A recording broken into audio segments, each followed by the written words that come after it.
आदिशक्ती तुळजा भवानी.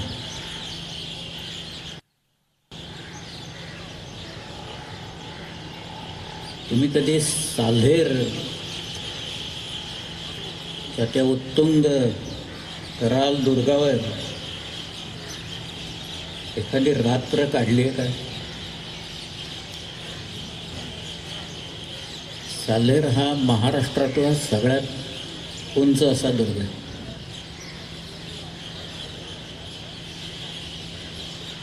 5,000 फुटाच्या पेक्षा वरची जी काही शिखरं आहेत, एकूण 3 शिखरं आहेत समुद्रसपाटीपासून 5,000 फुटाच्या वर उंची असलेली. त्यातलं कळसूबाई हे सगळ्यात उंच शिखर आहे, त्याची उंची 5,400 फूट आहे. दुसरा आहे साल्हेर, त्याची उंची 5,150 फूट आहे. आणि तिसऱ्या डोंगराचं नाव हे केवळ मराठी मंडळीच देऊ शकतील असं ते नाव आहे. त्याचं नाव आहे घनचक्कर डोंगर. अशी 3 शिखरे आहेत. त्यातला साल्हेर हा एक विलक्षण दुर्ग आहे. विलक्षण अशासाठी आहे की त्याच्यावर जायच्या ज्या वाटा आहेत, त्या पायऱ्या आहेत, त्याला जिने आहेत, ते सगळे कातळात कोरलेले आहेत, बांधलेले नाही आहेत. महाराष्ट्रात कोरीव काम भरपूर आहे. सह्याद्रीचा अंतर्याम हा किती मृदू आहे आणि बाहेरून तो किती कठोर दिसतो याची कल्पना आपण जर का एखाद्या लेणीत गेलो तर आपल्याला येऊ शकेल. मग त्याच्यात कारलं आहे, त्याच्यात भाजं आहे, कान्हेरी आहे. जुन्नर हा भाग आहे, हा सगळा कोरून काढलेला आहे. जुन्नरच्या भोवती अनेक लेणी आहेत. किंबहुना शिवनेरी हा जो किल्ला आहे की ज्या किल्ल्यावर शिवाजी महाराजांचा जन्म झाला, परंतु शिवाजी महाराजांच्या ताब्यात हा किल्ला कधीही नव्हता, अशा शिवनेरी किल्ल्याच्या पोटात देवळं आहेत, एक लेणी आहेत. आणि ती 2000 वर्षांपूर्वी कोरलेली लेणी आहे. साल्हेरला रात्र काढले की तिथला वारा तुम्हाला झोपून देत नाही. तिथनं दिसणारं जे अधांतरी झुलणारं तारांगण आहे ते तुमच्यावर वरनं खाली पडतंय की काय असं वाटायला लागतं.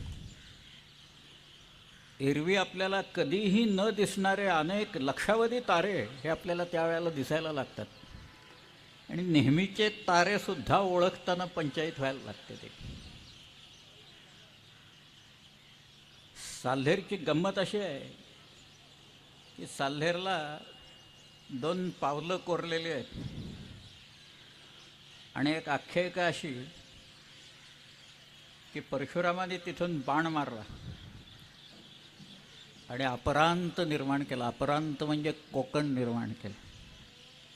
त्यामुळं साल्हेरचा उत्तरेकडचा एक डोंगर आहे, त्या डोंगराला एक असं छिद्र पडलेलं आहे, नेढं म्हणतात. ते नेढं आहे. तुम्ही पुण्याला कधी आलात तर लोहगडच्या तिथं एक लेणं आहे, नेढं तिथं आहे. त्या ह्याच्यात ही त्या साल्हेरची गंमत आहे. शिवाजी महाराजांच्या कागदपत्रात साल्हेरचे उल्लेख आहेत. साल्हेरच्या परिसरात अनेक लढाया झालेल्या आहेत. शिवाजी राजांचा एक मित्र, अतिशय जवळचा मित्र, लहानपणापासून असलेला, त्याचं नाव सूर्यराव काकडे, हा त्या साल्हेरच्या लढाईत पडलेला आहे तिथे, साल्हेरच्या पायथ्याशी. त्यामुळं साल्हेरहून दिसणारं जे दृश्य आहे, समोर मांगी आणि तुंगी नावाची शिखरं आहेत. तिथं एक किल्ला आहे. खरं म्हणजे 2 किल्ले आहेत तिथं त्या रांगेत. एकाचं नाव आहे तांबोळ्या आणि दुसऱ्याचं नाव आहे नाहवा उर्फ रतनगड. महाराष्ट्रात रतनगड आणि भैरवगड नावाचे अनेक किल्ले आहेत. त्यातला रतनगड उर्फ नाहवा याचा उल्लेख स्वतः शिवाजीराजांनी एका पत्रात केलेला आहे. व्यंकोजी राजांना पाठवलेल्या एका पत्रात शिवाजीराजांनी नाहवा म्हणजे सामान्य दुर्ग नव्हे असं म्हटलेलं आहे. ते इतका तो उत्तुंगन बलाढ्य असा किल्ला उत्तरेतल्या महाराष्ट्राच्या उत्तरेत. खरं म्हणजे त्याच्याही पलीकडे काही किल्ले आहेत ते आपल्याकडे नव्हते पण महाराष्ट्रात आहेत. कुणी अक्राणी महाल या नावाचा किल्ला ऐकलाय का? छोटे छोटे किल्ले आहेत पण अक्राणी नावाचा डोंगरी किल्ला आहे. त्या अक्राणीच्या परिसरात इथं काही आदिवासींनी इंग्रजांच्या विरुद्ध बंड केलं म्हणून इंग्रजांनी त्यांना गोळ्या घातल्या. तिथं त्यांचे अवशेष तिथं आहेत अजून. त्या महाराष्ट्रात काना कोपऱ्यात, डोंगर दऱ्यात, कडे कपारीत, नद्या नाल्यात इतिहास भरलेला आहे. फक्त तो जाणून घ्यायची आवश्यकता ही आपल्याकडे असते. मांगे तुंगे तांबोळ्या रतनगड ही जी रांग आहे त्याला म्हणायचं शैलबारी रांग. त्याच्या खाली जी डोंगराची आडवी रांग गेलेली आहे त्याला म्हणायचं डौलबारी रांग. या डौलबारी रांगेत आहेत साल्हेर, सालोटा, मुल्हेर, मोरा, हरगड असे किल्ले त्या रांगेत आहेत. आणि त्याच्या खाली जी रांग पसरलेली आहे ती तर फारच विलक्षण आहे. त्याचं नाव आहे अजंठा सातमाळा रांग. आणि त्याच्यावर अनेक किल्ले आहेत. एकाच माळेवर अनेक किल्ले आहेत. शेजारी शेजारी किल्ले आहेत. शेजारी किल्ले बांधावे लागतात. शेजाऱ्यांना जपावं लागतं. मग आपल्याही शेजाऱ्यांना जपत असतो आपण, तसं नको त्या शेजाऱ्यांनाही जपतात लोक आपले. त्याची उदाहरणं आपल्याला दिसत आहेत आता. परंतु अचला अहिवंत वणी आहे, मार्कंड्या म्हणून डोंगर आहे, रवळा आणि जवळा किल्ले, पलीकडं कणेरा म्हणून एक किल्ला आहे, धोडप आहे, कंचना आहे, राजधेर आहे, कोळधेर आहे, इंद्राई आहे, चांदवड आहे. पुढे गेलं तर अंकाई टंकाई आहे, तलतम आहे, वेताळवाडीचा किल्ला आहे. ओळीनं किल्ले आहेत सर. तुम्ही शेजारचा डोंगर फोर्टिफाय केला नाही तर आपला डोंगर व्हल्नरेबल होतो. किल्ला हे शिवाजीराजांना उमगलेलं होतं. एखादा माणूस दुर्ग बांधणीच्या कलेत किती पारंगत असेल याचं उत्तर शिवाजी महाराजांचं नाव काढून इंग्रजांनी दिलेलं आहे, फ्रेंचांनी दिलेलं आहे. He has mastered the art of फॉर्टिफिकेशन असं त्यांनी म्हटलेलं आहे. त्यामुळे सह्याद्रीचा उपयोग